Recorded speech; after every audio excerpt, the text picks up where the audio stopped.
Hey guys, welcome back to the channel. I thought it's been a while since we have covered some traditional knives. I've been kind of swamped with all the Apex stuff. Uh, it just seems that in the rotation of those knives that I just kind of ended up being in the right place at the right time where, three or four people all sent their knives to me at the same time. Usually it doesn't work out that way. It's, just more of a one or a two at a time, but it seems like all of a sudden I got an entire flood. Not that I'm complaining, because they were all really cool knives. And I still have some more cool knives to show from them. So look for that to be coming up. But I thought, over this long weekend, let's go ahead and do some traditional knives. Now you see the channel knife, the unofficial channel knife there, the wood and blue resin small fixed blade from Smoky Mountain Knife Works, the Rough Ryder. One of our viewers, you guys know him, Diver Dave. He's always active on SKL and a bunch of other things. He said, on my last video, he says, I was thinking that you should have that knife out more often. I was kind of thinking the same thing, and I was like, should I or shouldn't I? And that's a good idea, Diver Dave. Let's go ahead and do that. And for a while, at least anyways, when I think about it, I'll have this this knife out here, because it is still, I recommend this knife wholeheartedly. It has a great grip, nice size, blade, nice thick blade. So definitely a worker. If you like a good small fixed blade, and this one is not one that's going to snap on you anytime soon, definitely one to take a look at. If you like the bigger one, they do make a larger size one. But I thought we'd talk about Barlows. And we kind of talk about them, not necessarily all of them or whatever, but I find that I was, it's kind of like my trapper collection, that I looked around one day and I was like, wow, I have a lot of trappers. Same thing with the Barlows. I like Barlows. I've always liked Barlows. And I even had Barlows before I knew they were a Barlow. How's that? We'll go over that in a second. But these are all Barlow knives that I have so far. And then I have a new one, which you've already seen in the title. Or maybe not. I don't know. I may change the title. This is just a working title in my mind. And as the other content creators know, sometimes your stuff isn't finalized until it's finalized. But hey, let's talk about some Barlow knives. Now, some of you guys may be looking at this knife over here going, well, that's not a Barlow. And I'd say, yeah, I kind of agree with you. This is a knife I got when I worked at Brinks, and it's been on here before, but it's a Barlow knife. So I counted it. It's my channel. Hey, sorry. I can put whatever knife I want on there. But no, I'm just being silly. It technically meets the definition of a Barlow knife, because it is a knife and it was made by Barlow. So there you go. Not Barlow pattern, but a Barlow knife. So we'll just play fast and loose with the definitions. But this guy here was actually my very first Barlow knife. It was made by Imperial. I didn't know it was called a Barlow knife when I got this knife. I think it was just listed as a 2-blade pocket knife, and I got it when I renewed my membership with the NRA way back in the day. This one was actually made in Ireland, and it is stamp set. Still has tape residue on it. I need to clean this guy up. I really do. I'm going to clean up the back springs and stuff too. But yeah, still from when I worked in a warehouse way back in the day. The little pen blade on it is not as dirty and not as used. But this was technically my first Barlow. I didn't realize it was a Barlow until I got some of these other ones. And we're not going to go in chronological order or anything like that. I don't even know what order I'm going to talk about these, but we'll talk about each and every one of them. I think the next Barlow that I got, and this is when I realized it was a Barlow, was this one here, this Rough Ryder. And I got this one from David Portman. He sent this to me with another knife. And I was so appreciative of that, because I wasn't expecting this guy at all. but when I saw that it was a Barlow, and this has got the nice half stops, and it's a pretty knife. You know, this is their brown bone stag knife, and it has the nice Rough Ryder Federal Shield, which I think is really kind of nice. I like that, and I like how this looks. And we've seen this one before because I compared it to the other bone stag knife that we had, also the other Barlow, the single-bladed one. But yeah, this is really nice, and it's kind of an older Rough Ryder, but you can still find these. We'll go ahead and do the other bone stag. This is the newer one that came out. This does not have the big R on it at all, but you can still see that it's that cinnamon coloration to the bone and everything. And I liked this one because this was a single blade, and I really like the single clip points. I think that they look really nice. And this is a smaller one, so we're going to compare it to the other one I have, because I think that that's a little bit smaller than this one. I think, yeah, this one was taller, the original brown bone stag. So they've gone to a smaller frame on that one. This one here was in the celestial pattern, and I liked this one because it was different. This one has the one-handed razor opening, and not as much as the other, the Rough Ryder Reserve #1. I think this one doesn't have as deep of a notch on the front, but it's kind of a cool knife. I kind of liked how it was with the razor blade, because it's just different. And sometimes I like having a knife that's just a little bit different.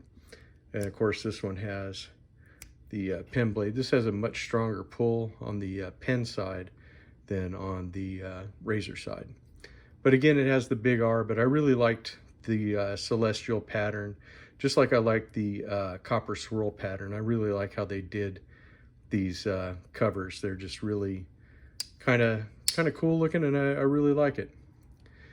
This was the first Boker that I got, and this one is also a razor Barlow. No half stops on this one, but I wanted this one because it says tree brand on the blade. I wanted a Boker that said tree brand. This is one of the made in China ones. I was hoping it was bigger, and it was not, but this one was different all the way around, because on this side it's got a little cap lifter and a very small flat blade screwdriver. And I thought that this was kind of cool because it kind of matches the tailgater trapper that Rough Ryder did, that gives you a clip blade, and then it has the cap lifter on the side. I was hoping that the tree brand badge would look a little bit nicer, the shield on this cover, but it's not very well done. But still not at all a bad little blade here. And this says it's a high carbon stainless steel on there. But yeah, kind of a fun knife. I really liked the blue covers. Was hoping that it was going to look a little nicer and that it was on a larger frame, but that's what I get for not paying attention to the size and the specs and all that other stuff. But this next one has been kind of hard to hold off on, and this is the new Rough Ryder Reserve, the RR017, which is the original brown micarta Barlow. So this one I have not opened at all.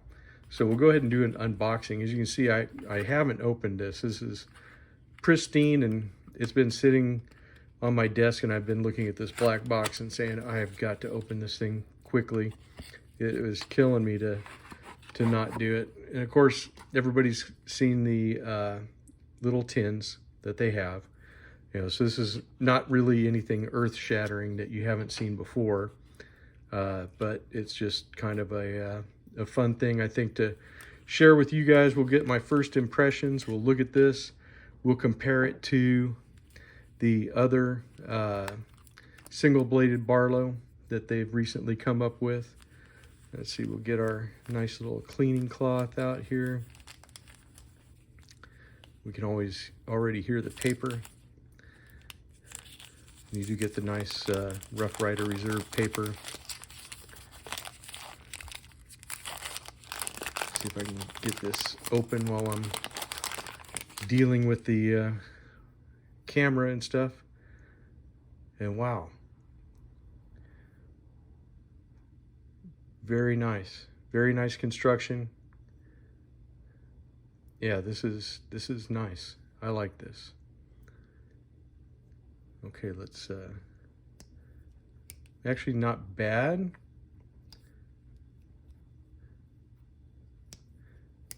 Needs to be cleaned up a little bit, I think. But yeah, there's a little bit of gunk in the channel. But look at that spear point blade. Wow. That is that's really nice. Very nice. Now, I heard a lot of people start complaining about the arrowhead shield, and I like the arrowhead shield. I think it is really cool. I like what it stands for. This is just a little guy. I like what it stands for. You know, it's kind of honoring the Native Americans and their heritage. Something that Kevin Pipes is real big on. And I think that that's a really nice thing. It's a nice touch. Something that is really cool. And it, you know, being is that it's Memorial Day weekend, I am thinking a lot about the military and my military service and stuff. And there's a lot of Native American, you know, symbols and names and stuff that are all throughout the military, throughout all 4 branches. And I think it really goes to, you know, the respect that we have for them, because they, you know, in the history of this country, there were a lot of wrongs done, but at the same time, you know, they did provide, you know, a very I don't know how to say it, a very tough adversary. You know, they were very tough. They had their own warrior traditions and stuff, and you know, much respect to them and their culture. If you have that kind of a warrior spirit, you can appreciate, you know, what happened, where they came from, and stuff. But let's take a look at this bone stag Barlow and see if these are. They're actually, it looks like on the same kind of a smaller frame. Let me get a ruler out here and we'll take a look. Let me move some stuff here.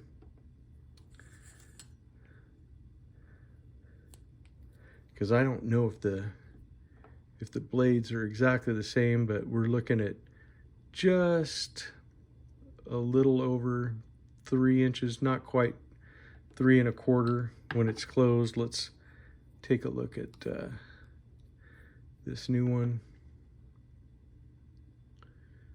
And yeah, it looks like it's right at the same length there. Let's take a look at this blade. What do we got? We're looking at about 2 3/4 for overall length of the blade. Our cutting edge, we're looking, looks like it might get to 2 1/2 there. So really a nice size blade. Was kind of surprised at some of the stuff on here where it said that it had stainless bolsters, and I don't know why they went with a stainless bolster versus a nickel silver, but you know, that's something that I'm not sure. You still have your nickel silver pins and shield, and you have your brass liners that we saw in there. It has a lanyard tube. I'm not really worried about the lanyard tube as much, but definitely something that's different on there. None of my other ones have it. And speaking of Barlows, you've seen this one before, the Taylor Eyewitness. This came all the way across the shuck to me. Patty, you probably thought I was going to forget it, but I didn't. It was like when you had your video about the old timer, and it sat there and sat there, and I was like, he's never going to get it. He's never going to get it. This is a real working man's knife right here. It's a good size, really strong back spring. This thing's not moving. This, I mean, these other ones are nice. This guy's a worker. This guy is the real deal. Definitely get one. Nice strong pull. Nice strong pull. You know, it's the king of the Barlows right there. The rest of these are they're all good. I enjoy them. I enjoy them all. But I got to tell you that the Eyewitness, it just can't be beat. But that's it for talking about Barlows. I hope you guys have enjoyed this. Kind of a throwback to some of my older videos where we show a lot of knives, a lot of one pattern. And let me know what you guys think. I know I've been doing a lot of the new Apex stuff, and I hope you guys appreciate those knives too, because I do. I appreciate modern knives. I appreciate traditional knives. The traditionals will always be my first love, because they just, the history, the work that goes into them, you know, the work we do with them, it's just, I don't know, you know, they have my heart. They like Patty was saying, what kind of knives get you all juiced up, and the traditional patterns are what does it for me more than anything else. But I have lately been testing the waters more with the modern knives, and I like them. They're cool. They have their uses and stuff, and the fixed blades too. I really started to get interested a lot in the smaller fixed blades, and they're becoming more and more a part of the channel. I think it's good, you know, to have some growth and to you know, do different kinds of things. I think you know, being a one-trick pony, I think would be kind of boring for you guys actually. So I hope you'll understand that I like to spread my wings a little bit and explore other parts of the knife world, because I do. I love knives. What can I say? It doesn't matter. I want to see them, whatever kind of cutting tool you might have. Let's look at it. You know, from machetes to swords to axes to hatchets to pocket knives. What you got, man? Show me. Anyways, that will do it for this one. I hope everyone's still enjoying their long weekend. I'll give you a long video to go with it. I will see you guys tomorrow, and I do have a Memorial Day special that's coming up, and I hope you guys will all enjoy it. Anyways, I will see you then, my friends. I'll see you in the comments.